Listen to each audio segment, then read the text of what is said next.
아직도 모르겠어. 괜찮을까? 뭐가 고민이야. 그냥 자보면 되지. 어머, 미쳤어? 미치지 않았습니다. 2주간 실사용 후 불만족 시 환불 가능한 쇼앤 침대니까요. 고객 만족을 향한 끝없는 노력, 믿을 수 있는 딴지마켓의 신강자. 침대에 대한 고민은 쇼앤침대에 맡기시고 여러분은 꿀잠만 누리세요. 이젠 고민하지 마세요. 누워본 몸에게 물어보세요. 편안함을 파는 사람들 쇼앤침대, 딴지마켓에 있습니다. 너는 뒤로 빠져라. 이 비겁한 교훈을 가르쳐야 했던 우리의 600년의 역사, 이 역사를 청산해야 한다. 권력에 맞서서 당당하게 권력을 한번 쟁취하는 우리의 역사가 이루어져야만이 이제 비로소 우리의 젊은이들이 떳떳하게 정의를 얘기할 수 있고 떳떳하게 불의에 맞설 수 있는 새로운 역사를 노무현 만들어낼 대통령이 수 있다. 말하는 설득과 소통의 원칙. 대통령이 말하기 위즈덤 하우스. 엄마, 나 가게 안 하고 싶은데. 너 가게 해봤니? 너 음식 만들어봤니? 인테리어는? 집기는? 일할 사람은? 운영은? 가게 자리는? 세금은? 너 돈이 있니? 나는 요술램프 몬스터 셰프다. 네가 원하는 모든 것을 들어주마. 맛집의 맛을 똑같이 만들어줄 수 있어요? 맛뿐만 아니라 돈과 청음의 모든 비법을 알려주겠노라. 야하! 이젠 걱정 고민 끝! 네이버 검색창에 몬스터 셰프라고 쳐주세요. 상담 문의 02-4558-8838. 몬스터 셰프! 야, 이 부장! 네가 부장이면 땅이야? 뭐? 저 인간 저건 쟤 오늘도 술술 풀리고 안 먹고 회수 갔냐? 내일도 신체 상태로 출근하겠구만. 아유. 고려 생활건강 술술 풀리고 음주전 한포가 당신을 지켜드립니다. 특허받은 천연 유래 성분 숙취 해소제 술술 풀리고를 은하계 최저가로 딴지마켓에서 만나보세요.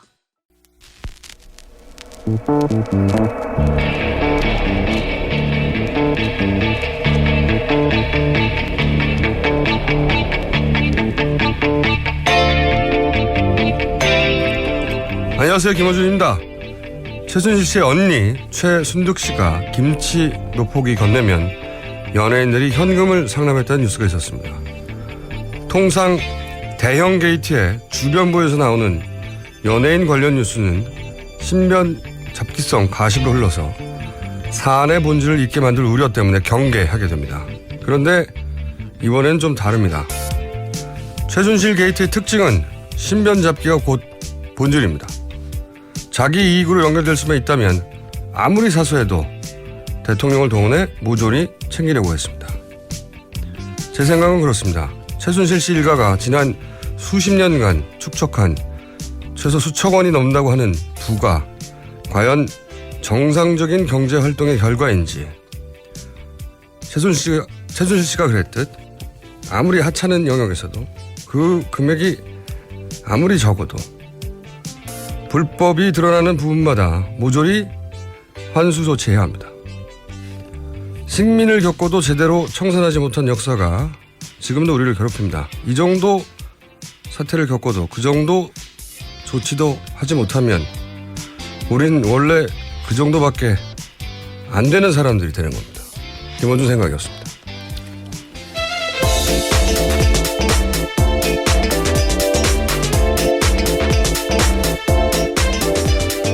송채경 기자 나오셨습니다. 네, 안녕하세요. 한겨레 21 송채경입니다. 네. 이제 오늘만 하면 또 네. 며칠 쉴 수 있어요. 네. 새벽 몇 시에 일어나세요? 4시에 일어납니다. 전 4시 반인데. 자, 기사를 뽑아야 되니까. 네. 그렇군요. 앞으로도 고생하시고요. 첫 뉴스가 뭡니까? 네, 검찰이 어제 롯데그룹과 SK그룹 기획재정부 등을 압수수색했는데요. 그 롯데와 SK 같은 경우에는 이제 정부로부터 면세점 허가를 받고 그 대가로 K스포츠재단에 추가 지원을 하기로 한 거 아니냐, 이런 의혹을 받고 있는데요.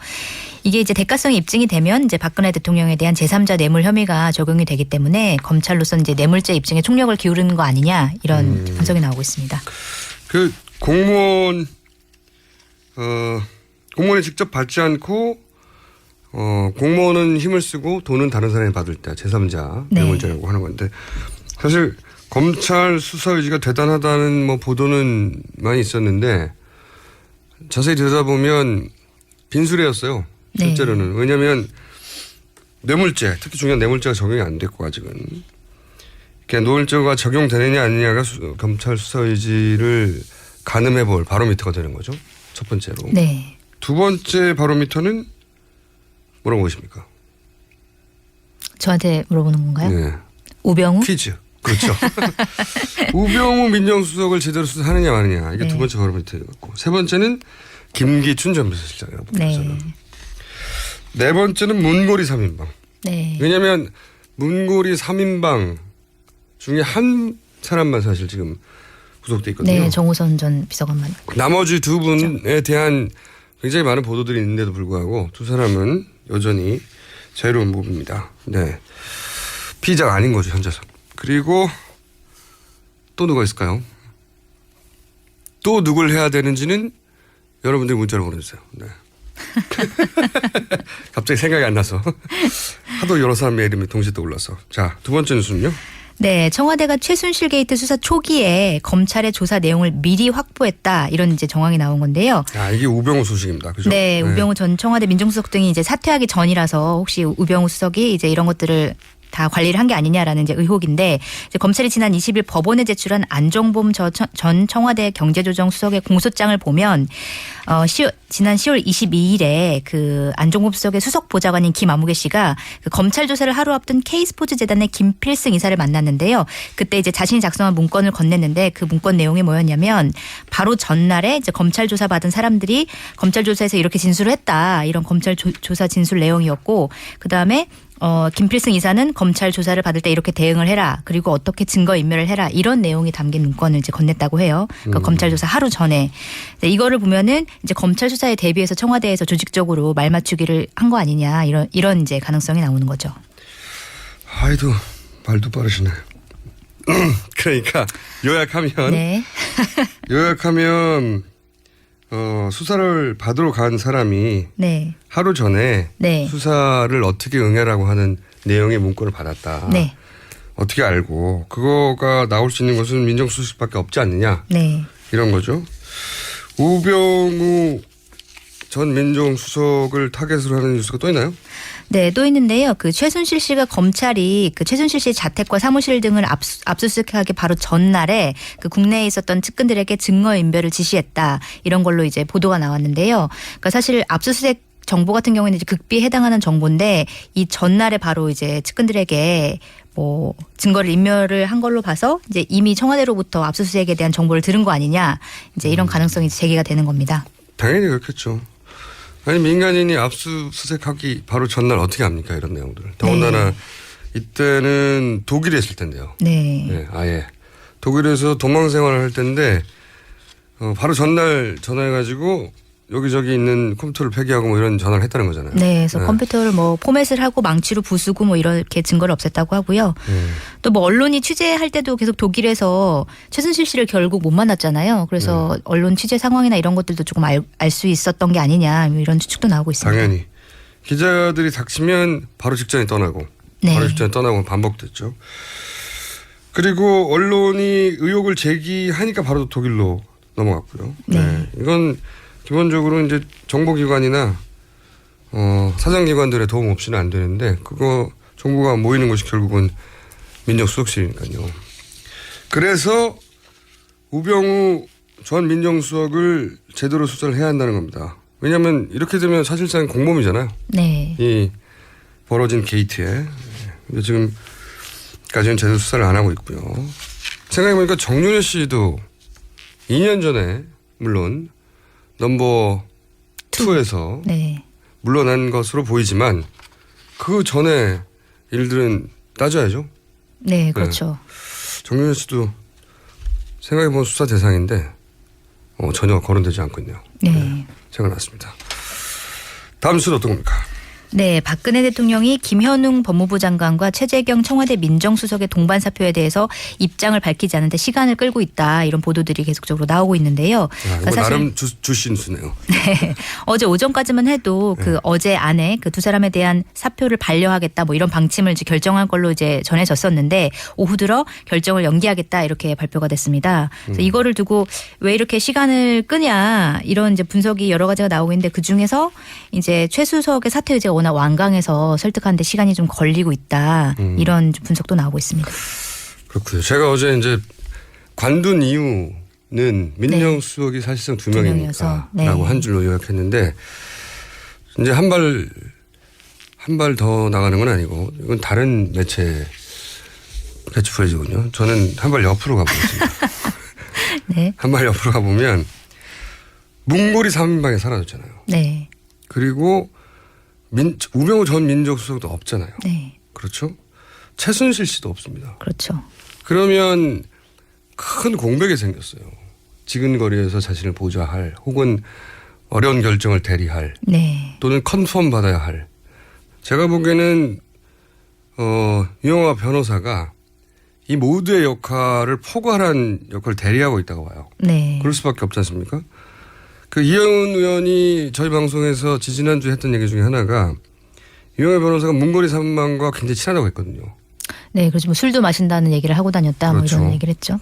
생각해보면 나머지 2명의 문고리 2인방이 아직 남아있지 않습니까? 네. 그분들이 뜻을 전할 창구로 유영우 변호사 밖에 없을 것 같고 자유롭게 청와대를 이제 드나들 수 있는 사람은.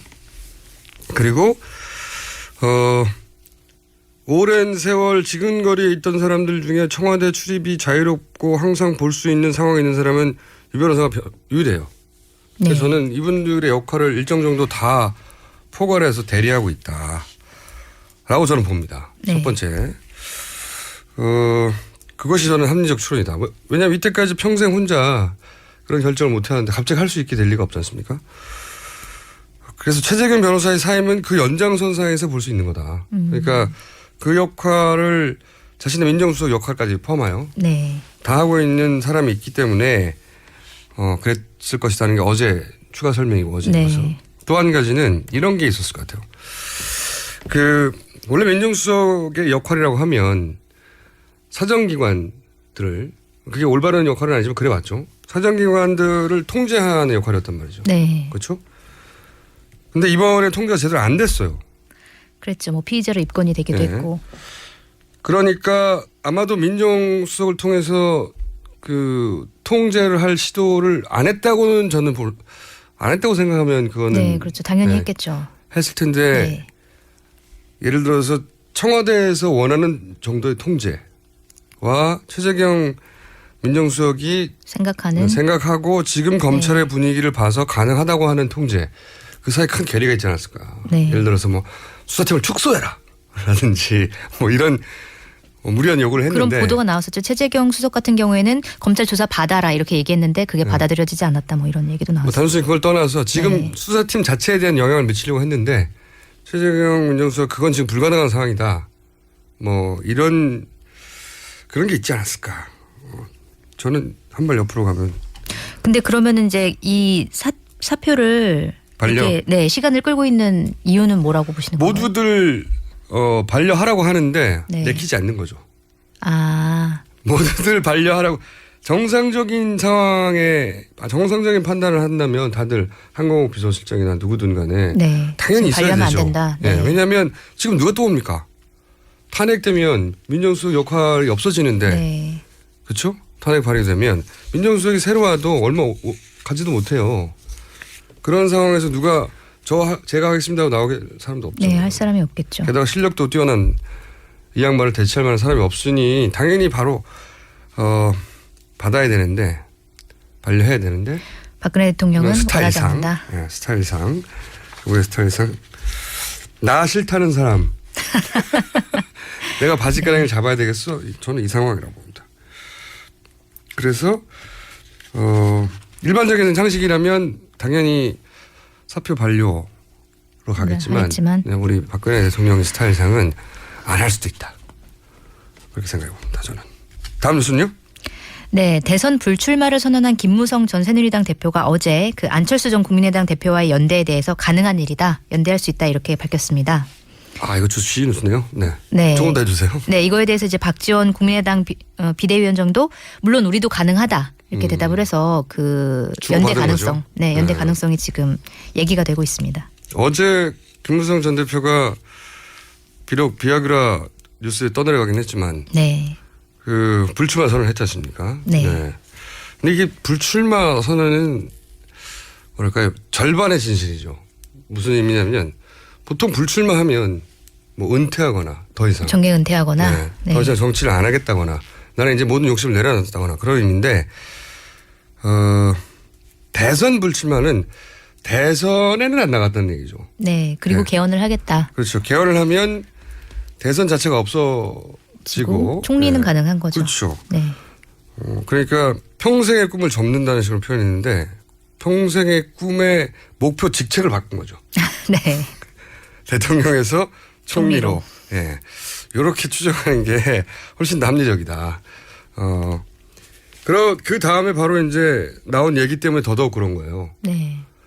김무성, 안철수 연대 가능성을 이제 본인 입으로 막 얘기하기 시작했잖아요. 박 전 비대위원장도 바로 화답했죠. 연대 가능하다고. 그래도. 네. 두 분이 오랫동안 이 얘기를 해왔다고 하죠. 교감해왔다고. 근데 두 분이 얘기해왔던 공통 단어는 뭐냐면 그러면 삼지대가 되는 거고요. 그죠? 근데 이제 이 정부에서 갑자기 개헌 얘기를 할 수 없으니까. 네. 할 수 없으니까 그 자신의 진정성을 부각시키려면 나는 대선은 불출마. 네. 그리고 동시에 자신이 탄생시킨 박근혜 정권을 자신의 손으로 탄핵하는 어떤 속죄, 참회 퍼포먼스죠. 네. 그래서 그리고 난 다음에 이제 동시에 친문, 친박, 제한 모든 사람을 연대할 수 있다 발언. 하면 삼지대로 모이고 뭐 그런 스토리인데 저도 이제 여러 번 얘기했지만 이건 과거에 김대중, 김영삼이라고 하는 확실한 야권 주자에 비해서 뚜렷한 여권 주자가 없던 노태우 정권 말기. 네. 그때 당시 그 상황을 어떻게 돌파했냐면 김영삼 대통령의 통일민주당 합쳐 3당 합당했잖아요. 네, 그렇죠. 네. 그러면서 민자당이 됐고 그러면서 여당이 다시 한번 정권 연장을 했죠. 이게 야당인지 여당인지 모르는 당이 탄생해버린 거예요. 갑자기. 네. 그 과거의 모드가 매우 비슷한 거죠. 생각해 보시면 야권에 비해서 지금 여권의 후보 지지율이 굉장히 고만고만하잖아요. 눈에 안 보이잖아요. 그때 상황과 비슷하죠. 근데 그중에서 야권의 주요 후보 중 하나로 인식되는 안철수 대표를 과 연대를 해서 새로운 정당을 만들면 새로운 조직을 만들면 이게 여당입니까 야당입니까? 그럼 안철수 대표가 김영삼 대통령이 되는 건가요? 그런 셈이 되는 거죠. 네. 네, 그런 셈이 그러니까 굉장히 비슷한 모델이라는 겁니다. 사실은 우리 과거 역사에 있었고 그 유사한 기획이 다시 한번 시도되는 건데. 네, 사실 이게 이제 3당 합당에서 제3지대로 바꿨을 뿐인.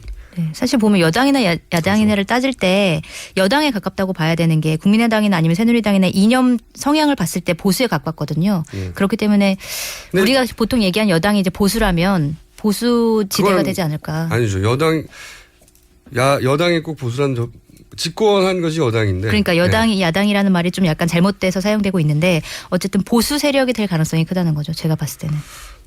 저는 그렇다. 그건 여당 야당을 보수 진보로 나눴을 때 그런 얘기고 제가 하고 싶은 말은 집권을 해왔던 사람들이 계속 집권한다는 거예요. 네. 보수가 계속 집권한다는 의미가 아니라 진보 세력이 집권하고 있는데 계속 집권하려고 하는 기획이 있을 수 있고 보수 세력이 집권했는데 보수 세력이 계속 집권하고 싶은 기획이 있을 수 있는데 이번에 이 기획은 원래 집권하던 사람들이 제3지대라는 모델로 또 집권하고 싶어 한다는 거죠. 정권 교체가 되지 않는다. 그렇죠. 정권을 연장하는 새로운 기획이라는 거죠. 네. 제가 말하는 것은 진보 보수의 문제가 아니라 정권 교체 혹은 정권 연장의 관점에서 보자면 다시 한번 정권을 연장할 때 그 당시에는 3당 합당이라는 기획을 했다면 이번에는 제3지대라는 기획을 하고 그 이해가 맞아떨어지는 분들이 만나게 된 거죠 지금.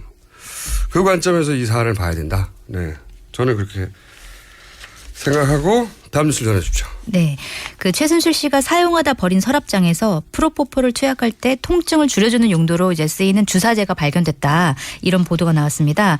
그런데 이 주사제의 주성분이 필로폰 원료로도 사용되는 거라고 해서 좀 논란이 되고 있는데요. 네? 필로폰? 네, 필로폰의 원료로 사용되는 원료다. 대형 주시 뉴스네요. 네. 여기에 대해서 제가 코멘트할 건 별로 없는데 앞으로 대형 주시가 필요한 뉴스네요. 네, 그 염산 에페드린이라는 주사액인데 보통의 경우 이제 남성의 성기능 억제나 기관지 천식 치료, 뭐 혈압 상승제 이렇게 쓰이는 전문 응급 의약품이라고 하는데 뭐 또 다른 용도로는 프로포폴을 자주 투약했을 때 이제 혈관 통증을 호소하는 경우가 있는데 이때 이 주사제를 사용하면 통증을 줄일 수 있다 이렇게 알려져 있다고 합니다. 뭐 약물은 여러 용도로 쓰이니까요. 네. 원래. 근데 이게 필로폰의 원료로도 쓰이는 거군요. 필로폰이라는 단어가 드디어 등장했네요. 네. 근데 성기능 억제도 된다고요? 네. 예, 그래서 비아그라가 필요했나요? 글쎄요. 음과 양의 조화, 정반합 이런 해결. 다음 뉴스 해주십시오. 네, 지난 4월 총선 당시에 새누리당 비례대표 6명을 청와대가 직접 골랐다 이런 증언이 나왔습니다. 그 여권 관계자가 증언을 한 건데요. 그 당시에 비례대표 6명 중에 남성 2명, 여성 4명을 청와대가 골랐는데 그중에 여성 의원 2명을 이제 안종범 전 수석이 추천을 했다. 이런 내용입니다. 안종범 전 수석이 무슨 힘이 있다고요?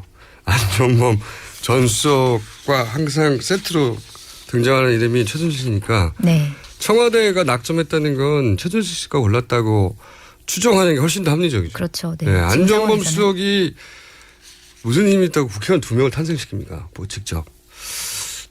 안종범 수석이 추천한 걸로 알려져 있겠죠. 그냥 되어 있거나. 저희 방송에 지난주에 나와서 이제 관련 이야기를 처음으로 공개적으로 했던 세계일보 전 조한규 사장 이야기에 의하면 네. 특히 비례대표 쪽이나 아니면 당선이 확실한 지역 쪽에서 공천에 최순실 씨가 직접 개입했다. 적어도 3명의 증언을 직접 들었다고 했었거든요. 그러니까 그러면서 이제 그런 말을 남겼단 말이죠. 그분이. 이번에라고 안 했겠냐. 네. 20대. 그러니까 청와대 몫의 6명이었다면 이 6명의 최순실 씨가 직접 개입했을 가능성이 대단히 높다. 저는 이것도 따로 조사해야 한다고 봅니다. 선거법 위반. 네, 새누리당 공천 의혹이요. 네, 큰 사안이죠. 굉장히. 네. 국회의원을 직접. 네, 저는 비례대표 그 6명이 누군지가 궁금하네요. 누군지에 대한 얘기는 전혀 없어요? 네, 누군지에 대한 얘기는 안 나오는데 아마 오늘 뭐 언론에서 돌지 않을까요? 누군지? 이거 오래 걸리지 않아서 나옵니다. 네. 결국은. 네. 다음 뉴스는요? 네, 청와대 비선 보고 의혹을 받고 있는 국가정보원 추하목의 국장 소식을 예전에도 전해드렸었는데요. 네. 이 추 국장을 포함해서 국정원 내에 인사 전횡을 벌인 TK 핵심 3인방이 존재한다는 이제 지적이 제기됐고요. 또 이 3인방 이외에도 그 추 국장 밑으로 최순실 씨 관련 정보를 통제하는 과정에서 관리한 추 국장이 관리하는 4명의 최측근 F4가 존재한다 이런 증언이 나왔습니다. 그러니까 3인방이 있고 네. 그 아래 또 F4가 있어요? 네. 네. 7인회네요. 그런 거죠. 국정원 네. 7인회네요. 이걸 보면 최순실 씨 스타일이 여실히 드러나는 것 같아요. 우선 최순실 씨는 가장 먼저 인사를 장악합니다. 네. 지금까지 드러난 정황들을 보면 대부분 항상 인사를 장악하고 그 인사를 통해서 그 시스템을 장악하고 그죠?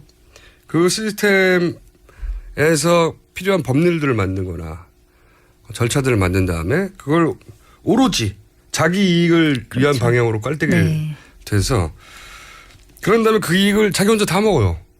대단한 배입니다. 정말. 근데 여기에 박근혜 대통령이 항상 역할을 했다는 거 아닙니까 지금. 그렇죠. 예, 대기업을 만나서 대기업으로부터 돈을 받아낼 때도 대통령이 직접 나섰다는 거 아닙니까. 어마어마한.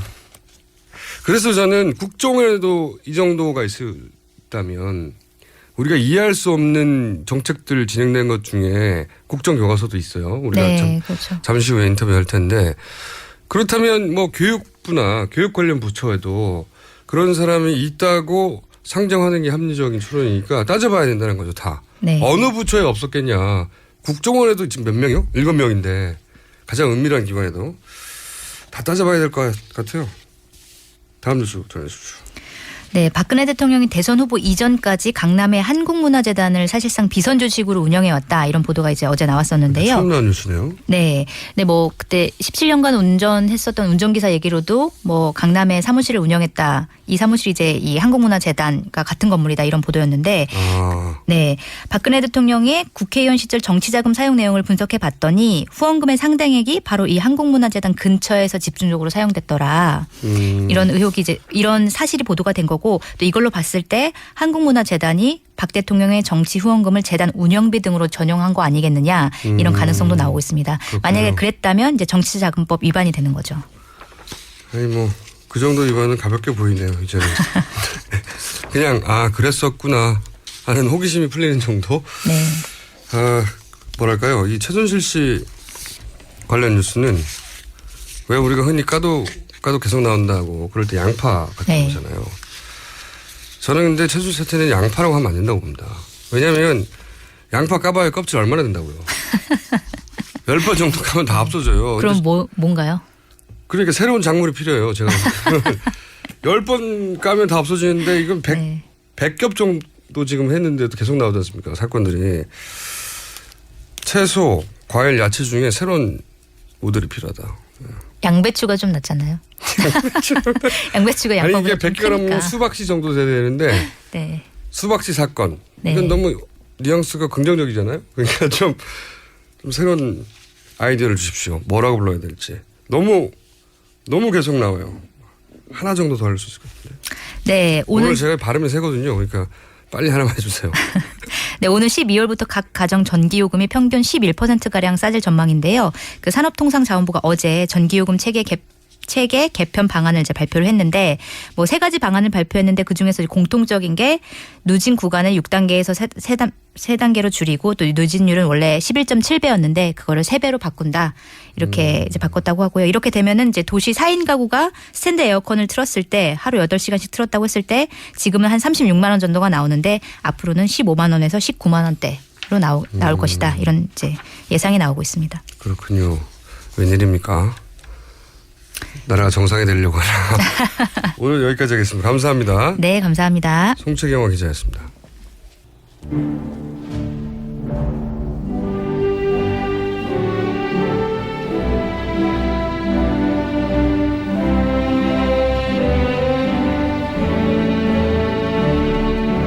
지나는 국민 여러분 많이 하십니까? MB 만사올립니다. 요즘 어떻게들 지내고 계신지 모르겠습니다. 좀 저만 해도 옛날을 좀 되돌아보면은 내가 왜 그랬을까? 그때 내가 왜 조금만 더 열심히 했으면은 이 나라를 우리 국민들을 더 좋게 해줄 수 있었는데 그런 어떤 회한에 싸무치기도 합니다. 뭐 아쉬운 거? 현직 때 못해서 아쉬웠던 거 그런 거 많지. 그중에 제일로 후회되는 거 그거는 말 못하지. 국정에 가는 건데 함부로 말하면 되나? 조금만 오브 더 레코드 하는 거야? 그거는 뭐 하나만 정도만 하겠습니다. 내가 현직 때 보내놓고 짧게 끝내서 제일로 가슴이 아팠던 거는 지금도 가슴이 아프고 그런 거는 김어주의 저걸 어떻게 보내놓고 나온 거 그거 하나 내 후회가 된다. 하다못해 저거 입이라 좀 틀어막고 나왔어야 되는데 사실 내가 저 고민을 좀 하긴 했습니다. 김어주의 입을 저걸 공구리 한번 쳐볼까 아니면 오바락을 쳐볼까 고음용 그 있잖아요 그걸 한번 쳐볼까 저하고 깨매까 째까 어디 한번 할까 해갖고 그런 저 고민했었는데 그 시간이 지나보잖아. 만약에 내가 현직 같았으면 당장 가지고 확 저걸 아이고 저 가만 놔두란다 저걸 머리를 확 감가불지. 머리 감으면 제일 싫어하거든. 괴로워하거든.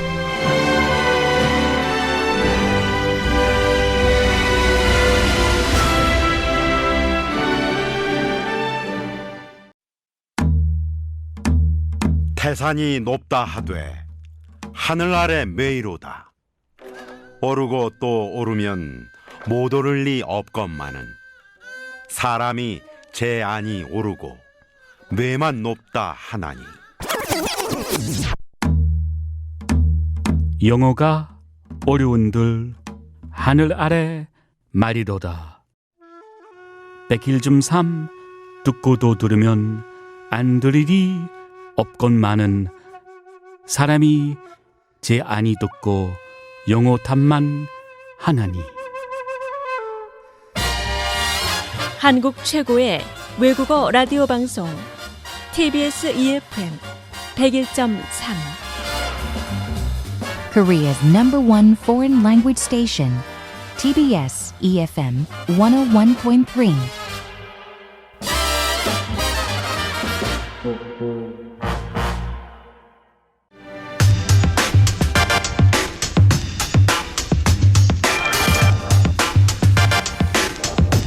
첫 번째 인터뷰 시간입니다. 삼성물산 제일모직 합병은 삼성 이건희 회장으로부터 이재용 부회장에게 그룹을 승계하는 과정에서 가장 중요한 그리고 가장 마지막의 고리였습니다. 그런데 이 합병 과정에서 국민연금이 손해를 무릅쓰고 합병에 찬성표를 던졌는데요. 이 문제 합병 당시에 국회 정무위 야당 간사였던 김기식 전 의원 전화 연결했습니다. 안녕하세요. 예, 안녕하세요. 네. 이제 의원님 아니시니까 안 바쁘시죠? 아이고, 요즘 뭐 정책 문제나 이것저것 때문에 바쁘게 살고 있습니다.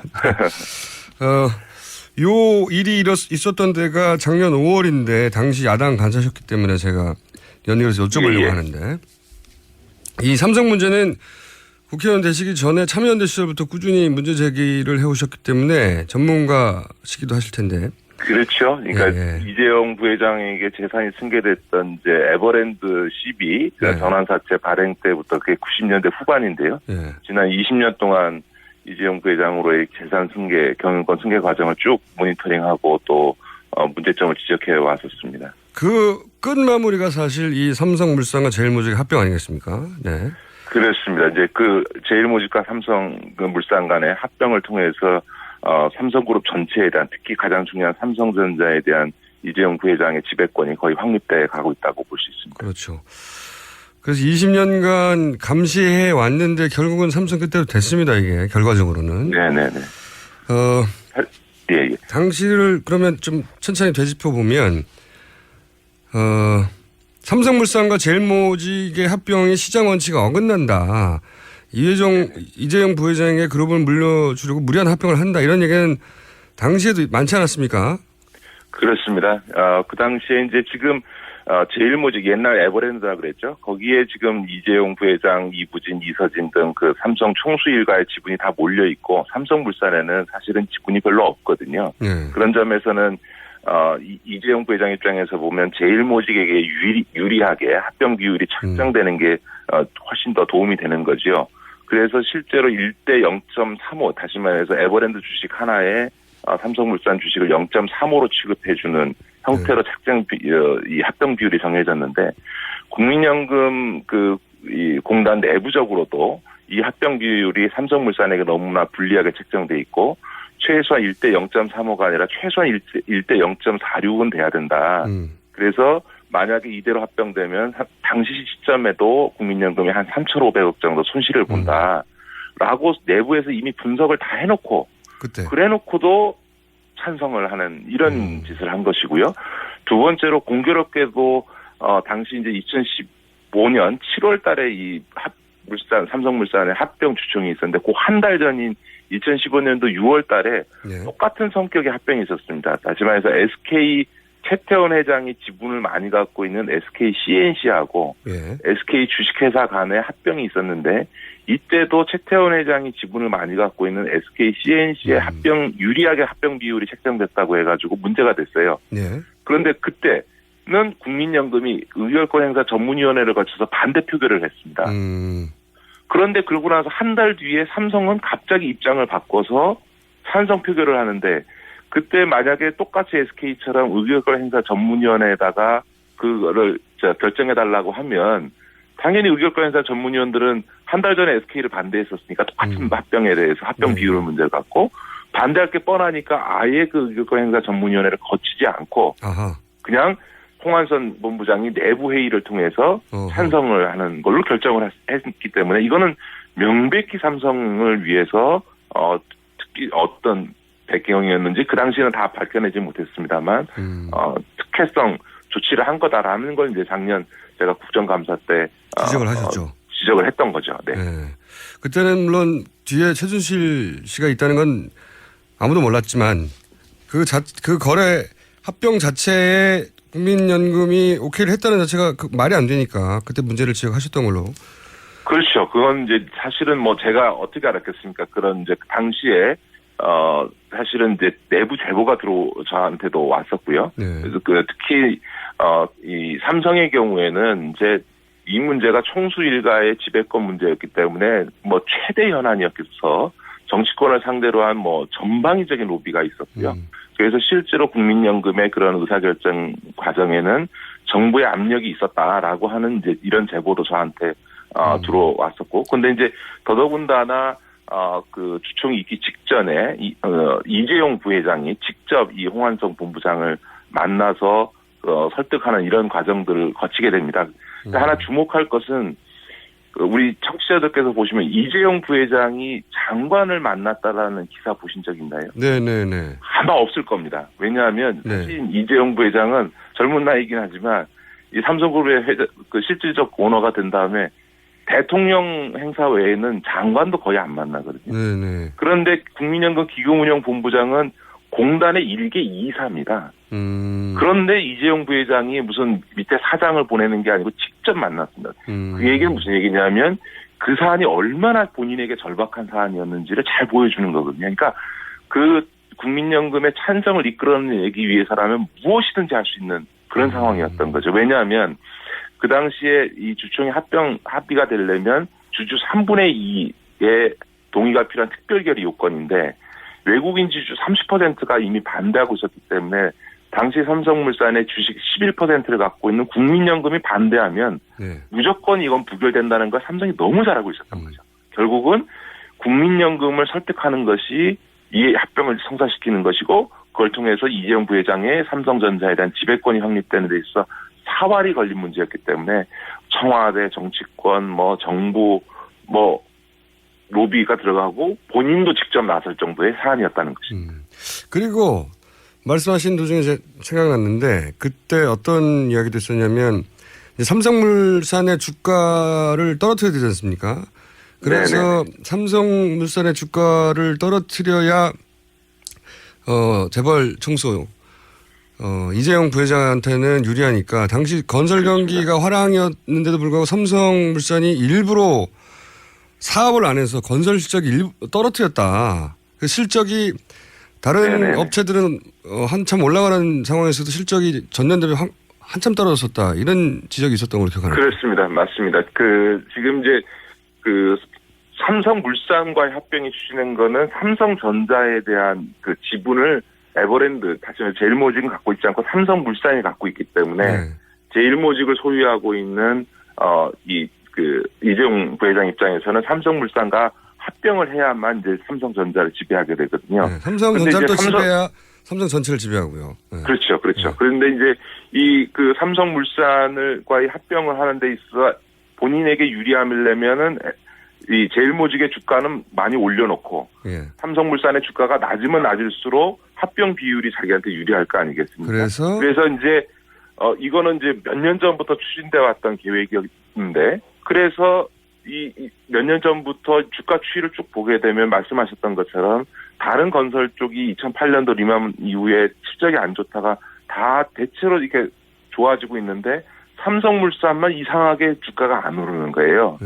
보니까 건설 수주 실적이나 이런 부분들이 되게 별로 없는 거죠. 그래서 일부러 일을 안 했다고 그래서 그때. 그래서 일부러 수주하지 않고 삼성물산 주가를 이렇게 저평가하는 형태로 관리해온 거 아니냐라는 의혹이 그 당시 시장에서도 제기가 됐었습니다. 그래서 2014년에 비해서 또 2015년에 이제 합병이 됐는데 주가가 또 떨어집니다. 계속 떨어지고 그래서 다들 그런 의혹을 가졌었죠. 그러니까 전방위로 그룹 전체가 부회장이 삼성물산을 먹도록 도와준 거죠. 그렇죠. 이게 그거야 뭐 미래전략실의 전략팀 김종중 사장이 주도하고 있는 그 팀에서는 이 합병을 추진하면서 몇 년 전부터 그런 주가 관리 계획이라든가 이런 것들 다 세워놓고 진행을 했을 거고요.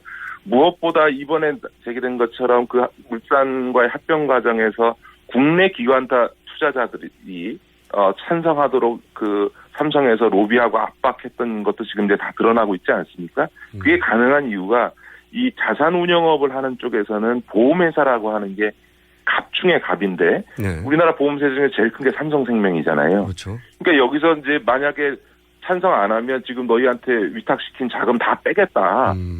그러면 뭐 망하는 자산운용사들이 뭐 태반이니까 그런 압력을 넣어가면서 이제 합병을 성사시켰는데 이 얘기는 다른 얘기로 얘기하면 주가도 얼마든지 삼성은 이런 물량을 통해서 조절할 수 있는 거죠. 이거는 어떻게 해석해야 됩니까? 이걸 크게 보다는 데가 아직 없는데 그 당시 합병 직전에 삼성그룹 임원 9명이 500억 원어치 제일모직 주식을 사들였다. 네네. 그 뉴스가 이제 해설이 안 달려 있던데 과거 사례에 비춰보면 이건희 회장 일가가 삼성 임원들을 통해서 차명으로 주식을 매입해서 관리했던 전략이 있지 않습니까? 그렇습니다. 네. 이 역시 그 내부 정보를 이용해서 합병 전에 차명으로 주식을 소유하려고 했던 그런 정황으로 해석할 수 있지 않습니까? 그렇습니다. 그건 뭐 단정할 수는 없습니다만 어쨌든 그 제일모직 주식을 대량 내부적으로 매입할 경우에 이제 당연히 주식을 대량 매입하기 시작하면 주가가 오르는 거죠. 네. 제일모직의 주가가 오르는 건 이재용 부회장에게는 유리한 거거든요. 왜냐하면 제일모직의 주가가 높고 삼성물산의 주가가 낮을수록 이재용 부회장한테 유리한 거니까 그동안 삼성에서는 제일모직의 주가를 계속 끌어올리기 위해서 노력하고 삼성물산의 주가는 낮은 상태로 관리해왔거든요. 그런 점에서 당연히 그런 점도 검토할 수 있을 것 같고요. 그래서 작년에 제가 국정감사 때 금융위원장에게도 이런 이제 소위 합병 비율의 적정성 문제라든가 또 삼성이 이런 거대한 삼성생명 등의 어떤 자산을 이용해서 이 주식시장이라든가 자산운용업 시장에 있어서의 어떤 영향력을 발휘한 거라든가 이런 것들을 조사하라고 요구를 했는데 조사를 해놓고 지금 1년 동안 아무 조치를 안 하고 있는 거죠. 아, 조사는 문제 제기를 하셨고 들어갔습니다. 조사하라고 해서 조사를 했는데 조사를 했는데 조치가 없는 거군요, 지금. 그렇습니다. 그러니까 사실은 이제 그거는 불공정 행위거든요. 그렇죠. 이제 너 이거 찬성 안 하면 물량 빼겠다라고 해서 그거를 하는 거는 이 자본시장에서 해서는 안 되는 거고 그게 확인되면 이제 삼성생명에 대해서 기관 제재를 가해야 되는 게 맞는데도 불구하고 지금 예를 들면 하나투자증권 같은 경우에 당시 사장이었던 주진영 씨가 그런 압력을 받았다. 자기가 반대 의견 냈더니만 삼성에서 장충기 사장이 이 하나그룹 그 고위 임원한테 항의하고 결국 그럼에도 불구하고 반대했더니 자기 잘랐다. 이런 이제 증언이 나왔지 않습니까? 그렇다면 이제 당연히 금융위원회에서는 이거에 대해서 조치를 해야 됨에도 불구하고 조치를 안 하고 있는 거죠. 그러니까 앞서 말씀드렸던 것처럼 이 합병과 관련해서는 삼성이 이재용 부회장부터 시작해서 정말 속된 표현도 목숨을 걸고 사활을 걸고 전방위적인 로비를 했던 거죠. 그 과정에서 국민연금이 입은 손실이 얼마나 됩니까? 그 언론 기관들마다 추정치가 다른데 보시기에는 최소한 어느 정도의 손실이 국민연금에 지금 그 당시에 이제 국민연금 내부적으로 한 3,500억 정도의 그 합병 비율 차이로 인해서 날 거다라고 분석을 했습니다만 지금 현재는 한 6천억 정도 손실이 났습니다. 6천억이요. 그렇죠. 그러니까 이제 이재용 부회장에게는 삼성전자의 지배권을 갖게 되는 이런 어떤 선물을 주고 우리 국민들은 우리 노후 생활을 책임져야 될 국민연금은 우리 국민들이 손해보는 거죠. 6천억을 손해본 거예요.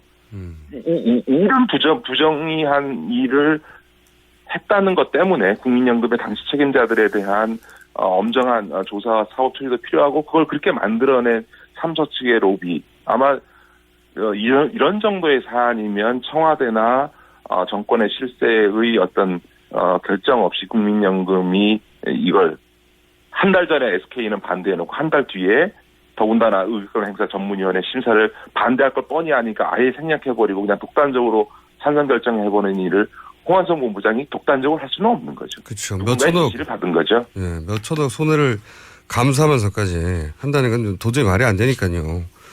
그렇죠. 이게 굉장히 화가 나는 뉴스인데 더군다나 삼성을 감시하는데 거의 대부분 20년을 보내신 것 같은데 그럼에도 불구하고 이게 이렇게 되고 나니까 굉장히 허탈하시죠. 그렇죠. 지금 이재용 부회장의 경우에는 처음에 아버지로부터 60억을 현금 증여받아서 낸 돈이 세금이 16억이거든요. 예. 그리고 그 돈을 가지고 지금 에버랜드의 전환사채, 삼성전자 전환사채, 삼성 SDS의 BW학에서 신주 유스건부 사채 이런 거를 이제 편법적으로 계속 불법적으로 SDS가 된 불법이라고 판결이 났습니다만 그걸 해가지고 지금 현재 이재용 부회장의 재산이 8조입니다. 16억으로. 예. 그러니까 8조의 재산이 자기가 사업을 해서가 아니라 아버지로부터 물려받은 재산인데 16억 세금은 단돈 16억이거든요. 그러니까요. 그 문제를 그러니까 국민들이 보기에 이게 말이 되냐? 8조의 재산을 벌은 게 아니고 아버지로부터 물려받는데 낸 세금은 16억이다. 이것 때문에 끊임없이 문제제기가 되는 건데 그 정점이 이번에 제일모직과 삼성물산 간의 합병인 거죠. 이 6천억은 어디서 받아내야 됩니까? 삼성에서 도의적 책임을 지겠죠. 이때까지 보면 그런 적은 없는 것 같은데. 더군다나 이거를 관철시키기 위해서 삼성이 최순실 씨 딸 정유라 씨를 적극적으로 지원했고 그 연결고리가 드러나고 있는데 이렇게 되면 3자 뇌물죄가 성립되는 건데 그 연결고리가 확인되고 나면 맞습니다. 삼성 측에서는 그 합병이 이루어진 시점이 7월 달이고요. 그 다음에 그 일주일인가 열흘인가 뒤에 대통령을 만났고 그 정유라와 최순실에게 돈을 직접 35억을 준 거나 모나미를 통해서 준 거나 이런 것들은 9월 달, 10월 달이니까 합병은 이전에 결정됐으니까 이거는 그러니까 시간적으로 보면 인과관계가 없다라고 지금 발뺌을 합니다만 우리 청취자들께 기억하실지 모르겠습니다만 진경준 검사장 사건이라는 게 있습니다. 예. 저희 진경준 검사장이 넥센의 넥슨의 그 주식 관련해서 이제 김정주로부터 돈 받아가지고 주식 받아가지고 100억대 차익을 얻은 것 때문에 이제 구속되지 않았습니까? 그런데 그 사건 수사할 때 어떤 일이 있었냐면 진경준 검사장이 현직에 있을 때 그 한진그룹에 대한 내사를 합니다. 근데 그 내사를 종결하고 난 뒤에 한진그룹을 불러다가 처남한테 일감을 몰아주라 그래가지고 100억 일감을 주도록 해서 이익을 준 거죠. 다시 말해서 내사하면서 사건을 봐준 것 다음에 그 뒤에 한참 뒤에 처남에게 일감을 몰아줘서 이익을 준 것을 제3자 뇌물공여죄로 검찰이 기소를 했습니다. 다시 말해서 합병에 찬성해 놓게 하고 그 다음에 나중에 돈을 줘도 제3자 뇌물공여죄를 적용하는 데는 아무 문제가 없다라는 것이죠. 바로 얼마 전에 있었던 진경준 검사장 사건이거든요. 이걸 삼성도 알고 검찰도 압니다. 그런데 시점상 아니기 때문에 제3자 뇌물공여죄를 적용할 수 없다라고 삼성이 그렇게 얘기하는 것은 전혀 맞지 않다고 생각하고요. 검찰에서도 그런 점 때문에 이번에는 아마 이 삼성의 로비와 국민연금의 합병 결정 사이에 인과관계를 밝히기 위해서 좀 노력하고 있는 것이 아닌가 이렇게 보여집니다. 그런데 이번에 뇌물죄 적용을 받을 거라고 보십니까, 삼성이? 여태 삼성은 이런 종류의 사안에서 사실상 다 빠져나갔지 않습니까? 그렇습니다. 이번에 이제 검찰이 수사하면서, 대통령의 측근, 청와대 참모 다 공개 소환을 하면서도 재벌 총수들 많은 지하실로 해가지고 비공개로 소환하지 않았습니까? 그런 점에서, 권력은 유한해도 자본은 영원하다 이런 걸 이제 다시 입증시켰다라는 비판이 있습니다만 저는 검찰이 정말 자존심을 지켜야 된다고 생각합니다. 알겠습니다. 여기까지 듣겠습니다. 감사합니다. 네, 고맙습니다. 네, 지금까지 지금 민주당이 아니군요. 당은 만대 의원이 아닙니다. 김기식 전 의원이었습니다. 감사합니다. 3부에서 다시 뵙겠습니다.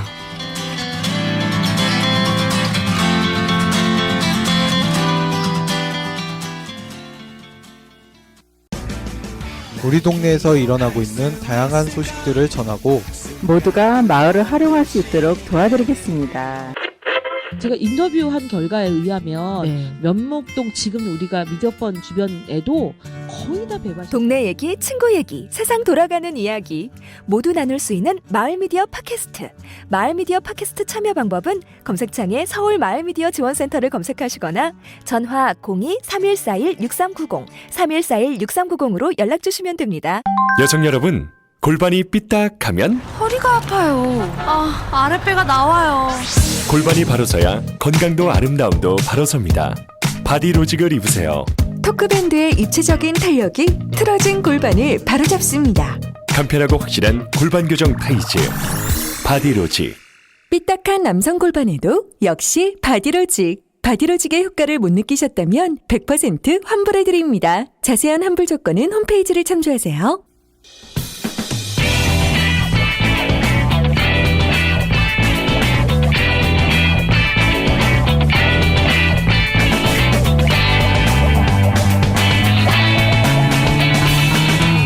김어준의 뉴스공장.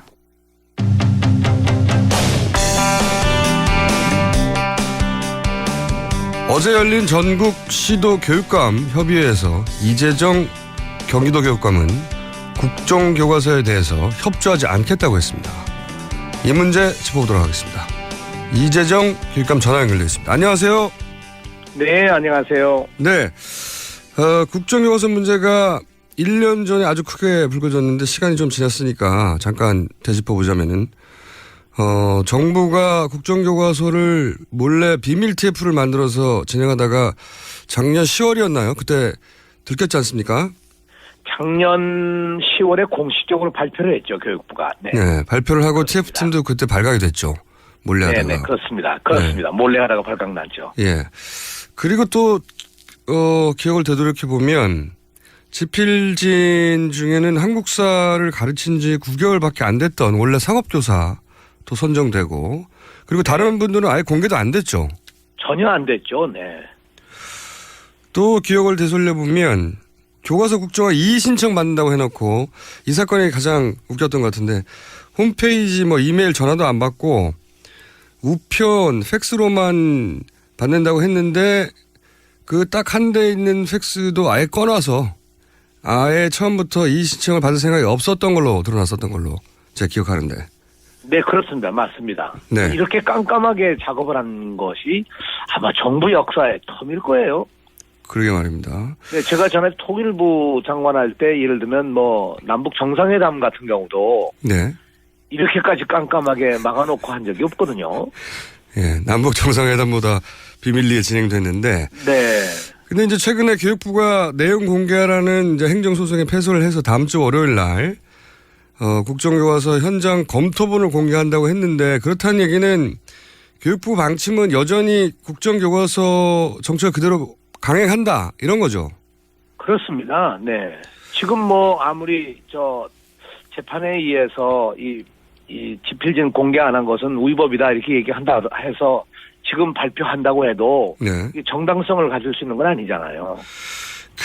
제가 알기로는 시도 교육감 중에 상대적으로 진보적인 교육감이 한 3대1 정도로 많은 걸로 알고는 있는데, 보수 성향의 교육감들도 이 국정교과서 정책에는 반대하나요? 이거 우리 교육감들을 이 진보 보수로 나누는 건 별로 적절치 않고요. 네. 이 교과서 문제에 관해서는 여러 가지 문제가 있어서 아주 만장일치입니다. 어제 우리 회의에서도 예. 17명 교육감 가운데 15분이 참석해서 네네. 이건 만장일치로 어제 결정을 했거든요. 이건 진보 보수가 나누지 않군요. 예. 그런 의미에서 이거는 이 진보 보수 나눌 문제도 아니고요. 네. 근데 사실은 2014년 9월에 청와대에서 이 내부 문건이 발견돼서 이제 그때부터 준비한 게 아니냐 이렇게 얘기가 나오는데요. 예. 사실 저도 이걸 알게 된 거는 2015년 초예요. 이미 2014년 12월 달에 제가 알았고요. 예. 2015년 초 1월부터는 아주 본격적으로 진행되고 있는 걸 그렇군요. 정부 발표는 2015년 10월인데 아신 거는 이미 그해 초부터 알았고 하리라는 거를. 네. 네, 최근에 보도에 따르면은 문서는 아예 그보다 훨씬 일찍부터 만들었다고. 네. 그러니까 벌써 이미 제가 한 것이 2014년 12월인데 그때 고대사 부분을 강화하고 네. 근대사 부분을 줄이고 자세한 내용은 아니지만 지금 진행되고 있는 기본적인 안에 대해서 이미 제가 여러 경로를 통해서 알고 그 당시에 강력하게 항의를 하고 그랬었는데요. 네. 결국 이것이 제가 보건대는 당시에 대통령 자신의 의지였다고 저는 판단하고요. 그렇겠죠. 네. 근데 대통령 자신의 의지가 정말 자신만의 의지였을까? 여기에는 분명히 최순실 씨의 개입이 있지 않았었을까? 막 그런 여러 가지 의심이 가는 대목이 있는 거죠. 그래서 어제 발표하신 공동대응한 결의 내용에 보면 그 말이 이 말이신 것 같은데 국정화에서 특정인의 위법한 개입에 대한 의혹을 해명하라고 하셨는데 이게 이 특정인이 최순실 씨를 의미하는 겁니까? 뭐 그렇습니다. 왜냐하면 이 과정 속에 지금 모두 국민들이 의혹을 가지고 있는 것은 특히 2014년 후반기부터 더 격렬하게 최순실 씨의 개입이 드러나고 있지 않습니까? 네네. 더군다나 이게 뭐 역사 공부를 잘못하게 되면 혼이 잘못됐다 뭐 이런 이상한 얘기까지 나오고. 그랬죠. 네. 네. 그래서 이런 어떤 특정인의 여기는 바로 그런 의미로 저희들이 성명서에 넣었는데요. 네네. 그런 의혹이 지금 아주 강하게 드는 거죠. 그 교육문화수석이 또 마침 차은택 씨, 최순실 씨의 측근인 차은택 씨 외삼촌인 김상률 씨였기 때문에 또 그런 의혹이 사실은 대단히 합리적인 추론이다 이렇게 생각할 수 있는데 그 외에 혹시 현장에서 좀 더 구체적으로 이것은 비선의 입금이 작용한 결과가 아닌가 지금 되돌아보면 그런 정황들 혹시 기억나시는 거 있으십니까? 그때 제가 이 누리과정 문제 때문에 네네. 김상률 수석을 만나본 일도 있었는데요. 네네. 그때 김상률 수석은 이 문제에 대해서 그렇게 강력하게 얘기하거나 한 점은 없었다고 기억이 됩니다. 네. 네. 그래서 이것은 어떤 의미에서 보면 김상률 수석이 들어오기 이전에 벌써 이미 작업이 된 거기 때문에. 그렇군요. 김상률 수석에 무슨 뭐 영향력이 작용하거나 그러진 않았다고 생각해요. 이게 비밀 작업이라고 우리가 흔히 얘기하지만 실제로 돌이켜보면 교학사 교과서가 나와가지고 정부가 밀 때부터 네네. 이런 의도가 있었다고 저는 보고요. 교학서 교과서가 결국 시장에서 완전히 패배하지 않습니까? 네네. 한국에서 1%도 안 되는 학교가 이것을 채택하고 있으니까 그것도 뭐 거의 강요에 의해서 채택하다시피 했으니까. 네. 그건 이미 뭐 벌써 역사학계나 교육계에서 받아들이지 않은 건데 그러니까 이제 이런 비밀 방법에 의해서 이렇게 추진하게 된 거였겠죠. 그러니까 뭐 워낙 최순실 씨가 진행해왔던 사안들이 비밀리에 진행됐고 그때까지만 해도 드러나지 않았기 때문에 대통령 의사결정에 확실히 개입한 것으로 드러나고 있는 지금 마당에 되돌아보면 분명히 이 분야도 영향을 미쳤을 거라고 생각은 드시는데 아직 구체적인 증거들은 안 나오고 있는 거군요. 네, 구체적인 증거는 없고 이거야말로 검찰이 좀 찾아줘야죠. 저희가 뭐 수사 능력이 있는 것도 아니고 하니까요. 그러나 누가 개입했냐 아니냐를 떠나서 역사 교과서를 도대체 누가 썼는지 그 집필 기준이 어떤 것이었는지 이런 게 하나도 공개되지 않은 채 나오는 교과서를 우리가 어떻게 교과서로 채택할 수가 있겠습니까? 과거에 교과서 제작 과정에서 그런 경우는 없었죠? 아니 검인정 교과서의 경우에도요. 교육부가 아주 세세하게 집필 기준을 내거든요. 그냥 뭐 전체적으로 이렇게 내는 것도 아니고 어떤 제목 하나하나에 대한 집필 기준이 나오기 때문에 그 집필 기준을 통과 안 하면 교과서가 될 수가 없어요. 그러니까 사실상 박근혜 대통령이 지적한 과거의 검인정 교과서의 문제점을 지적한 것도 그건 정말 문제점이 될 수가 없는 거죠. 왜냐하면 교육부의 기준에 의해서 쓴 건데. 네, 그렇죠. 애초에. 사실상 그것이 차이가 없었던 거고요. 저는 그런 의미에서 지금 이것은 시대적 발상에 정말 역행하는 것이고 말이 안 되는 거예요. 그 교총 입장은 어떻습니까? 가장 보수적인 교총에서도 이 국정교과서를 반대하나요? 지금 우리 역사 가르치는 선생님의 90%가 넘는 사람들이 반대를 하고 있는데요, 뭐. 그렇군요. 그런 의미에서 교총도 넌 반대하고 있는 입장이고요. 이걸 합당하다고 생각하지 않고 있고요. 더군다나 지금 시대가 어느 시대입니까? 우리가 전 세계를 돌아봐도 역사책을 국정으로 가르치는 데는 뭐 한 서너 나라밖에 안 되는데 그 가운데 하나가 북한이거든요. 근데 이런 상황에서 우리가 이제까지 과거의 국정화에서 검인정으로 돼서 이제는 발전해서 자유발행제로 가야 될 텐데 완전히 뒤로 돌아가가지고 유신시대로 돌아가니까 이거는 정말 역사교육을 아주 파괴하는 행위라고 밖에 볼 수가 없는 거죠. 알겠습니다. 그 문제는 오랫동안 거론됐는데 그럼에도 불구하고 교육부는 아직 방침을 바꾸지 않고 있는 거고요. 네. 저는 지금이라도 교육부가 이것을 폐기하고 취소해야 된다고 생각합니다. 28일 날 이 검토부를 나눠준다고 그러는데 네. 이북으로 준다고 그러는데 이거 뭐 검토할 의미조차도 없는 거거든요.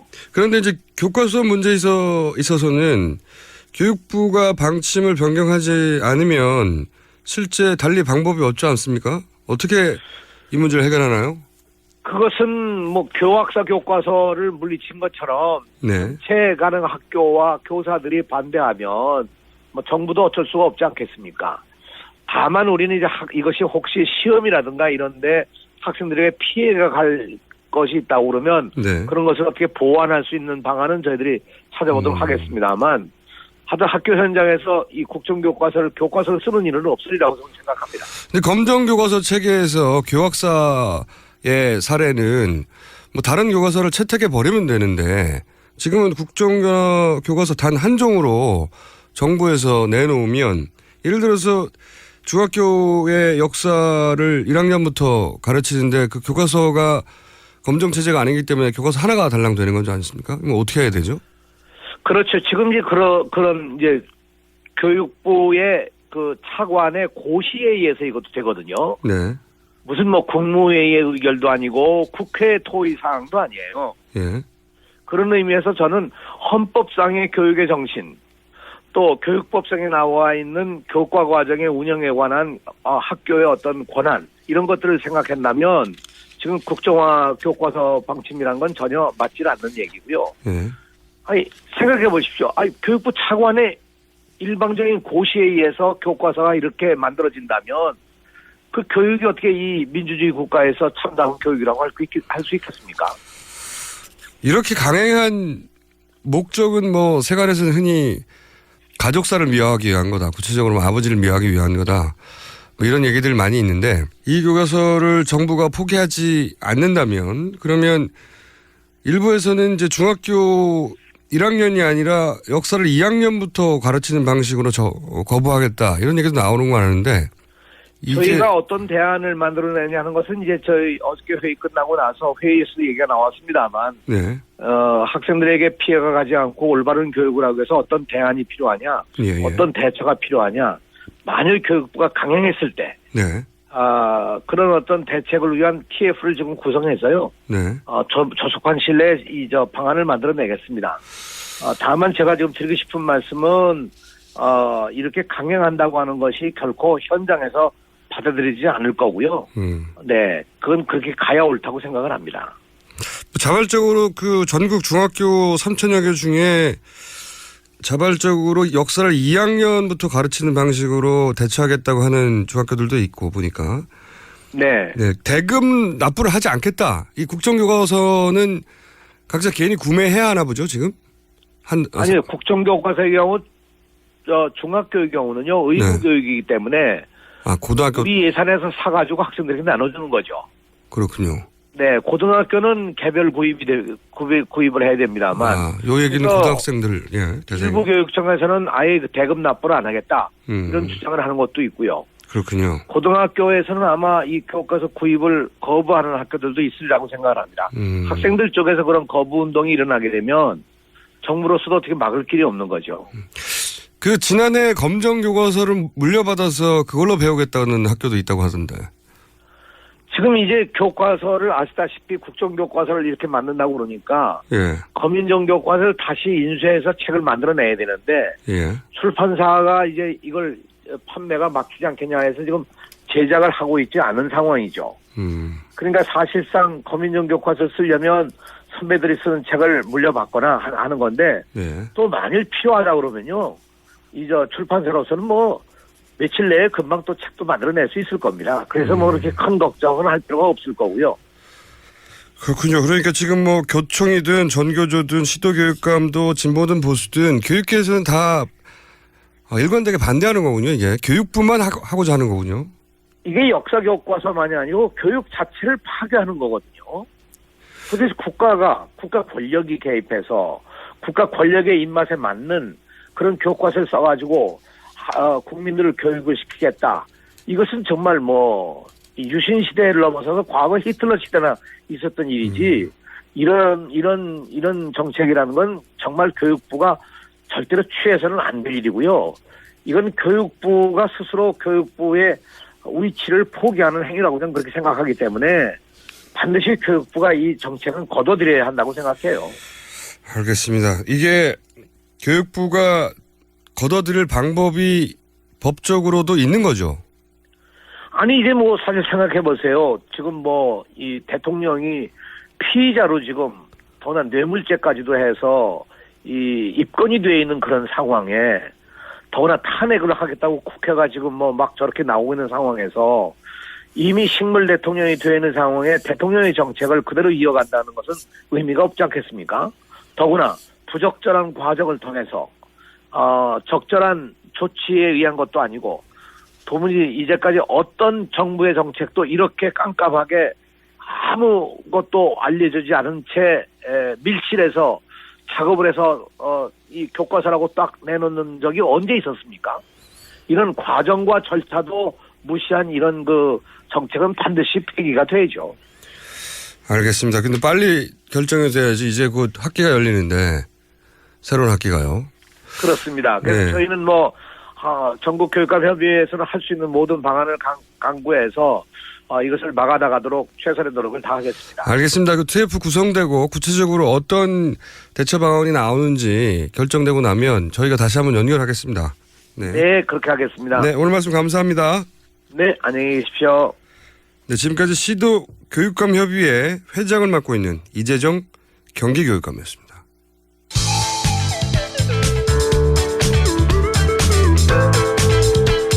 준법 정신, 편견 타파. 김어준의 뉴스 공장.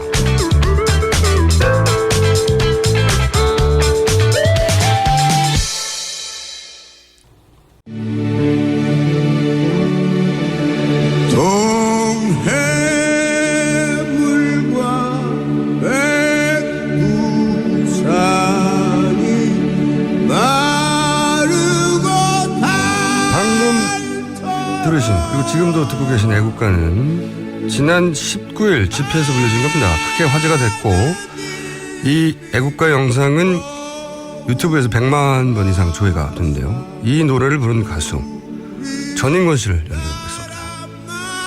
안녕하세요. 안녕하세요. 오랜만입니다. 아유, 김영. 유명이요? 저보고 유명하다고 하시는 거예요? 농담을 해봤어요. 네. 예. 주무시다가 일어나셨죠? 예, 지금 잘했겠어. 내가,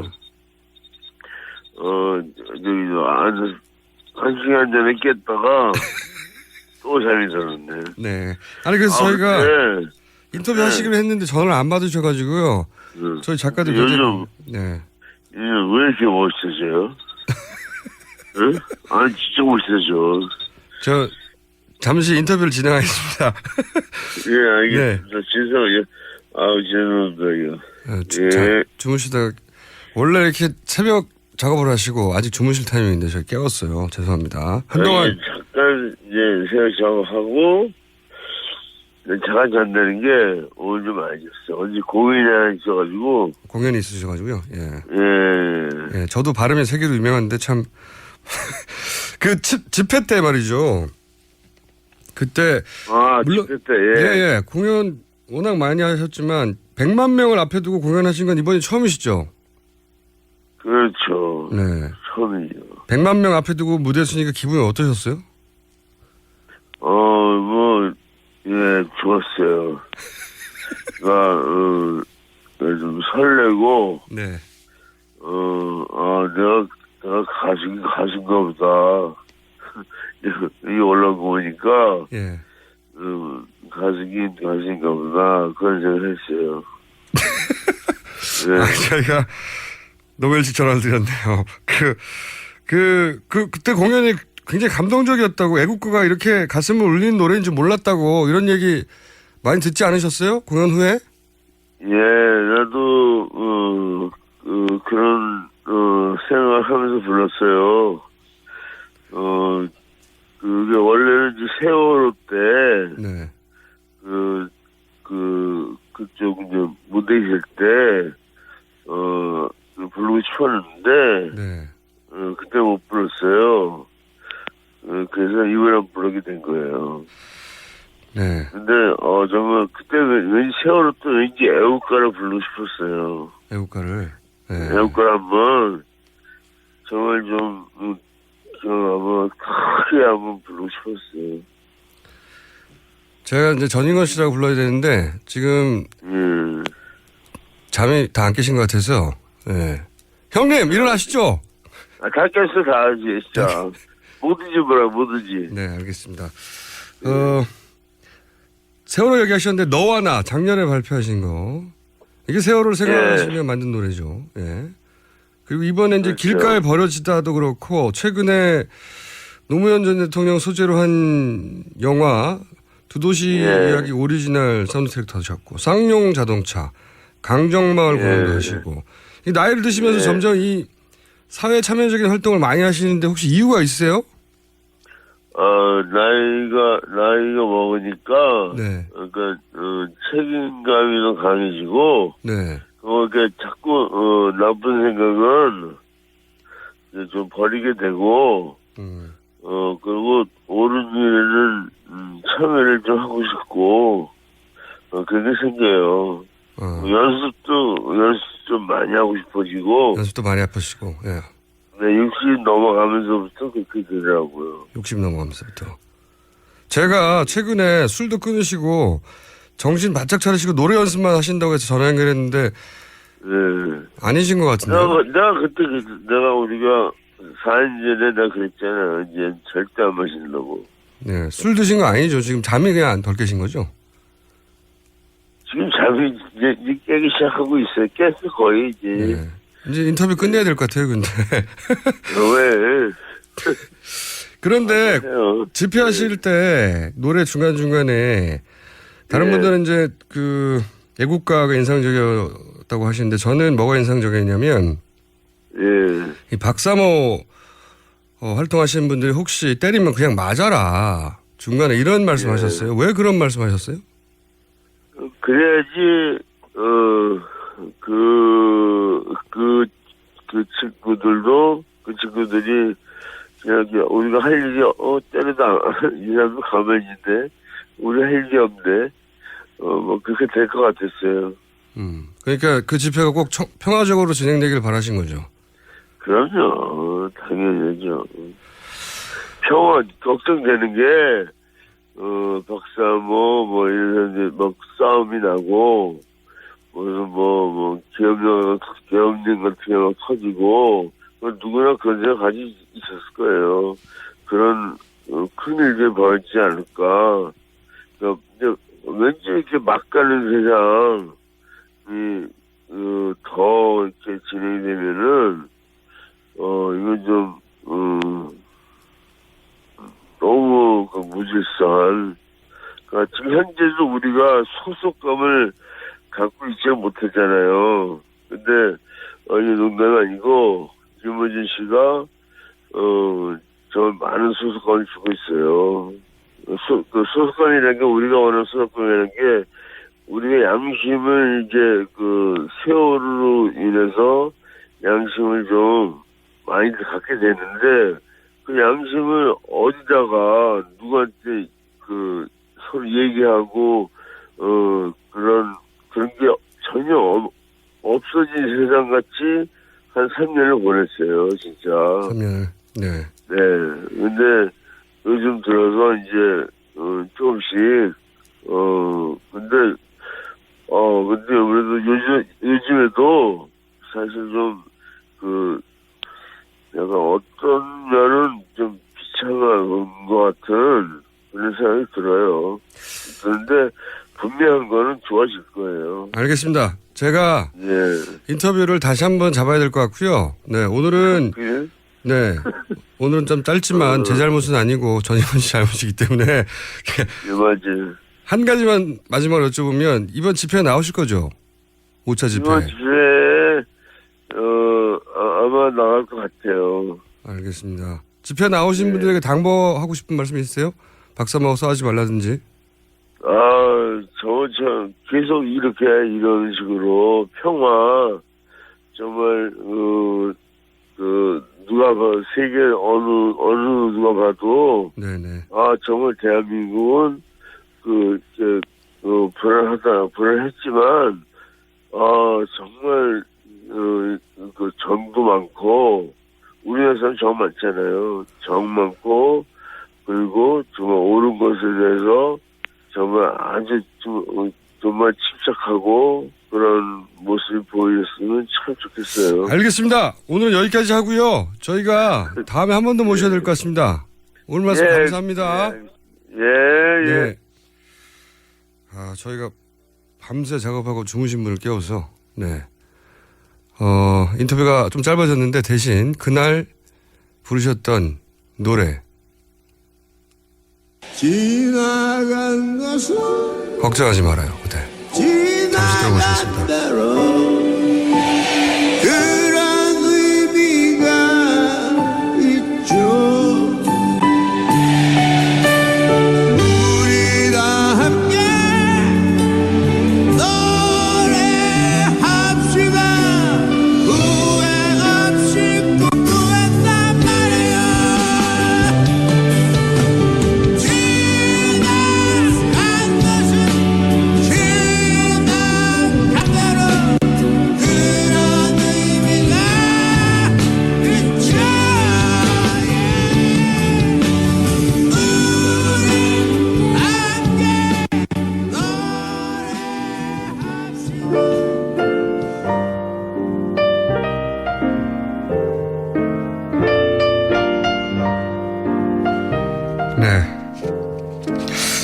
사실상의 방송 사고였습니다.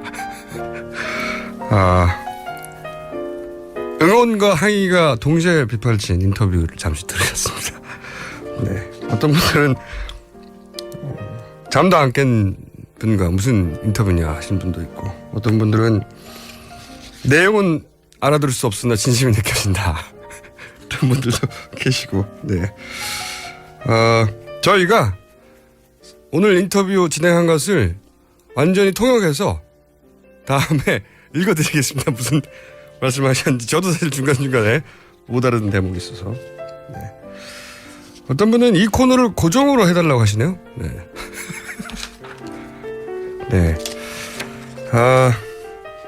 저도 연결하면서 조마조마했는데 이렇게 되고 말았습니다. 그리고 저희가 오늘 저도 안 그래도 오늘 수면 시간이 대단히 부족해서 바람이 새는데 바람이 새는 진행자의 바람이 새는 게 아니라 무슨 말을 하는지 못 알아들을 그러니까 인터뷰를 하다 보니까 한편으로는 영원히 남을 인터뷰가 아니었나 싶습니다. 방송사상. 제가 오늘 방송 초반에 양파로는 최순실 게이트를 표현하기는 너무 부족하다 말씀드렸는데 어떤 분은 화수분이라고. 화수분은 작물이 아니었습니까?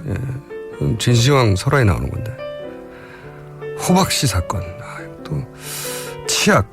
이건 화학 제품인데 말이죠. 아직 딱 마음에 드는 제안이 없습니다. 앞으로 계속 받겠습니다. 양파 이외에 뭐라고 불러야 할까? AS는 여기까지입니다.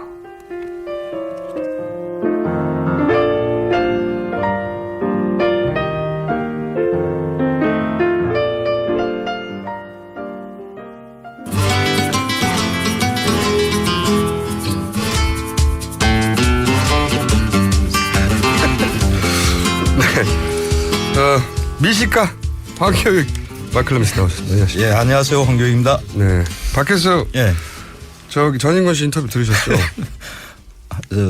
개그맨으로 나가셔도 충분히 승부하실 것 같은. 아니, 그러니까 이게 참 묘한 게 무슨 말인지 모르겠는데 진심은 느껴진다고.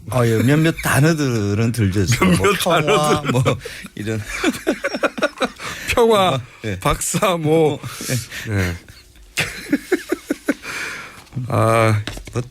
전인권 선생 뭐 어떤 말을 하든지 간에 다 용인될 것 같은 그런 느낌이 있어요. 그렇죠. 네. 말을 이렇게 하시는데 노래를 부르는 순간 반하게 되기 때문에 그렇죠. 네. 네. 누구도 흉내낼 수 없는 목소리. 젊었을 때보다 성량도 떨어지고 목도 훨씬 거칠어졌는데도 그 젊었을 때하고는 또 다른 감동이 있는 것 같아요. 감정을 나누는 게 네. 그 묘한 매력 있죠. 애국가 부르시는데 진짜 찡하더라고요. 애국가를 들으면서 찡한 경험은 없었거든요. 저도 그때 광화문에서 그걸 듣고 있었는데 눈물이 찔나더라고.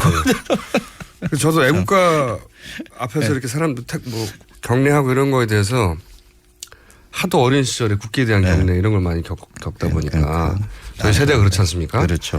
그래서 오히려 더 딱딱해지는데 좋았어요. 대단했습니다. 네. 다만 무슨 말인지는 모르겠다. 인터뷰 내용이 감동적이긴 한데 그랬고요. 자, 오늘 주제는 뭡니까? 막걸리 이야기를 하려고 그럽니다. 네. 막걸리가 안 팔린다고 국내 매출도 떨어지고 수출도 안 되고 있다라고 하는 뉴스들이 꽤 많이 있습니다. 오늘 막걸리가 혼나는 날입니까? 아니면 막걸리에 관한 정책이 혼나는 날입니까? 정책의 문제죠. 정책이 혼나는 날입니까? 이명박 정부 들어와서 갑자기 막걸리를 세계화할 수 있다. 한식 세계화할 수 있다라는 여러 아이템들 중에 막걸리가 들어가 있었어요. 막걸리를 마시고 좋아하는 외국인들 많이 봤어요, 저도. 네. 근데 그때 우리 뭐 국민의 애국심들이 발동을 해서 막걸리의 소비가 부쩍 늘기는 했었어요. 그렇군요. 우리가 막걸리를 먹어야 된다라는 어떤 민족적 자부심을 그 술에 담아서 이렇게 마시는 거죠. 그런데 음식이라는 것은 그런 그 민족 자부심이나 뭐 애국심 이런 것으로 계속 유지되는 것은 그렇죠. 아니거든요. 맞습니다. 그냥 맛있으면 마시는 거고. 먹지 말라고 해도 먹고요. 그렇죠. 멀리 있어도 먹고요. 구석에 숨어 있어도 찾아가서 먹어요. 맛있으면. 네. 그런데 그 술을 억지로까지 그렇게 진흥법을 만들고 이 법률도 만들어져 있어요. 2010년에 전통주 등 산업진흥에 관한 법률이 만들어져 가지고 했는데 이 법을 만드는 순간 오히려 매출은 이렇게 떨어지기 시작합니다. 진흥법을 만들었더니 매출이 떨어지기 시작했어요? 네. 그 막걸리가 가지고 있는 한계를 분명하게 인식을 하고 거기에 대해서 쌀을 소비를 늘리자 하는 것으로 막걸리 이야기를 많이 하니까 어떻게 우리나라 술이 막걸리만 있는 게 아니니까 다양한 술들을 점검해보고 확인해보고 어떤 술을 지속적으로 국민들한테 많이 소비시키게 할 것인가를 방향을 잡아야 되는데 사실 엉뚱한 것을 잡은 거죠. 이 막걸리를 정치인들이 입에 많이 올리는 이유는 그 박정희 때부터죠. 대중적인 이미지 때문에 그런 거죠. 그렇죠. 네. 대중적인 이미지 그겁니다. 이거를 마시면 나는 당신과 다를 바 없는 평범한 사람이요 하는. 맞습니다. 그래서 이게 정치적인 술이에요. 박정희는 마지막에 이것을 배반을 했죠. 시바스리가로 이렇게. 그게 일종의 배신이죠. 알고 봤더니 시바스리가를 죽였다. 논둑에 앉아서 막걸리 잔을 들고 있는 농민들과 같이 들고 있는 이 모습을 보여주는 것만 가지고도 그때 당시에 서민들 농민들의 편이다라는 것을 보여주는 것을 계속 사실 많은 정치 지도자들이 대통령들이 이런 것을 퍼포먼스를 벌려요. 사진 연출. 네. 근데 지금 와서 당시의 사진들을 되돌아보면요. 굉장히 치밀하게 잘 기획되고 잘 연출된 사진들이 많습니다.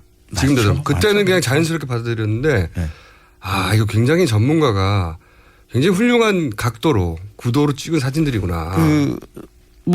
다 원래 뭐 대통령의 사진이라는 게 뭐 정치적인 의도를 담고 찍어서 보여주는 것이긴 하지만은 이 막걸리를 이제 그런 것 때문에 막걸리에 대해서 우리가 좀 잘못 인식하는 이런 일이 벌어진 거죠. 한국을 대표하는 술이라고 딱 찍어 말할 수 없는데 막걸리가 모든 이상을 다 가져와 버린 거군요. 그때. 뭐 쌀로 빚는 술들은 우리 가까이는 일본 같은 경우가 있습니다. 근데 일본도 막걸리 같은 술이 있기는 있어요. 아, 그래요? 니고리자키라는 게 있는데. 이름이 왜 그렇습니까? 그런데 일본에서는 이런 술들을 거의 안 먹어요. 뭐 쌀과 누룩을 넣고 빚어내는 그런 방식은 같거든요. 그러면 거기서도 거르지 않고 이렇게 막걸리 형태로 만들어낼 수가 있는데 그걸 거의 만들지 않는 이유가 있는 거죠. 막걸리는 일단 불순물이 들어가 있는 술이라고 봐야 돼요. 아, 술이, 그러니까 순수하게 술이라는 관점에서 보자면. 그렇죠. 술의 완성도라는 관점에서 보면. 그렇죠. 곡물술과 과일술 두 개로 나눌 수가 있는데 이 과일술은 사실 걸러내는 일은 그렇게 많이 하지 않아도 그 향이, 과일의 향이 있기 때문에 쉽게 생각해서 와인 생각하면 돼요. 그걸 그대로 먹을 수도 있고 또 그걸 갖다 증류해서 또 먹기도 하죠. 근데 곡물주는 그냥의 상태에 먹기에는 많은 잡내들을 가지고 있죠. 누룩내라든지 그 전분에서 나오는 냄새, 뭐 단백질, 지방 이런 것들이 또 안에 같이 어우러지면서 나오는 그 냄새들이 있어요. 그래서 순수한 곡물주가 아니라 첨가물이 들어가는군요. 그래서 이제 첨가물 들어가죠. 그러니까 막걸리 맛이 안 좋으니까 첨가물. 그 시중에서 팔리고 있는 막걸리들 그 뒷면 쪽으로 보면 아스파탐, 뭐 스테비아 뭐 이런 것들이 당연하다는 머릿속에 막걸리는 완전 순수한 곡물로만 만들어질 것 같은 느낌인데 그게 아니네. 술에 이렇게 첨가물이 들어가는 경우는 전 세계 술에서 거의 없어요. 그렇죠. 그러니까 막걸리 맛이 부족하니까 그런 첨가물을 넣을 수밖에 없는 거거든요. 이게 아스파탐이나 스테비아, 사카린 같은 이런 합성 첨가물, 감미료죠. 이런 것은 단맛이 뒤에 기묘하게 찝찝하게 남아요. 막걸리는 마시고 난 다음에 집에 돌아가서도 혀 끝에 뭔가 단맛이 남고 양치질하고 난 다음에도 뭔가 단맛이 남고 하는 이런 일들을 아마 다들 느끼고 있을 겁니다. 선생님 이런 혀가 예민해서 그런 건 아니고요? 그렇지 않습니다. 이 단맛을 자극하는 것은 원래 당이어야 되는데 이 당 아닌 다른 이런 인공 첨가물들은 단맛이 길게 남습니다. 이 길게 남으면 찝찝해요. 본능적으로 그거는 맛이 없는 것이다 하고 몸에서 기억을 하는 거죠. 민족 의식으로. 과거의 전통 막걸리를 어떻게 만들었습니까? 그런 거 안 넣었죠. 그런데 그 막걸리가 가지고 있는 한계가 분명했기 때문에 옛날에 농주로들 많이 먹었죠. 약간 쓴맛이 있고 잘 숙성시키면 뭐 산미도 올라오고 그 사과향 같은 것도 만들어지긴 하지만은 대체로 그렇게 만들기는 쉽지 않으니까. 그래서 일하다가 에너지 공급원처럼 이렇게 마시는 술이죠. 그 막걸리하고 김치 하나 넣고 이렇게 해서 논둑에서 앉아서 일하다가 그냥 불컥불컥 마시면 그 안에 곡물도 많이 들어가 있으니까 한 끼 해결도 되고 끼니도 해결되고 뭐 일할 수 있는 힘도 주고 하는 이런 용도의 술이었지. 지금의 산업사회에는 사실 어울리지 않는 술이죠. 그렇군요. 유래가. 술은 정제할수록 좋은 향이 강해지고 음식과 어울리는 것도 좋아지거든요. 지금의 막걸리는 지금 한국 음식에서 어울릴 만한 것들이 그렇게 많지가 않습니다. 지금 제가 경험하기로 막걸리가 가장 많이 소비되는 곳은 예를 들어서 북한산 같은 곳에서 등산 갔다 내려오면서 그렇죠. 그 일대에서 전하고 같이 먹는 그런 식으로 소비가 되던데. 일종의 그 정서적으로 만족감을 주는 그런 술이죠. 맛으로 이렇게 주는 그런 의미를 주는 술은 아니죠. 그래서 쌀로 빚는 여러 술 중에 굳이 막걸리를 앞으로 내세워서 이렇게 정책을 밀고 나갔던 그 방식에 문제가 있었던 거죠. 정치 그런 정책을 추진하는 사람들이 막걸리가 가진 대중적 이미 때문에 영향을 받은 거군요. 그렇죠. 내가 막걸리를 육성해야 된다라는 이야기를 하고 그런 정책을 펴겠다라고 이야기하면 표가 몰려오는 거죠. 그런 국민들의 그 마음속에 있는 국민을 위한 정책인 것 같은 느낌을 주는구나. 그렇죠. 그런 것이 음식과 관련해서 굉장히 많이 일어나요. 뭐 비빔밥을 뭐 세계화하겠다, 뭐 한식을 세계화하겠다, 떡볶이를 세계화하겠다 하는 이런 것들이 다 실제로 그게 세계화될 수 있는 가능성은 거의 제로에 가까운데도 그걸 국가의 예산을 쓰고 특히 떡볶이요. 그렇죠. 만들어내는. 그러니까 이거 다 세금이에요.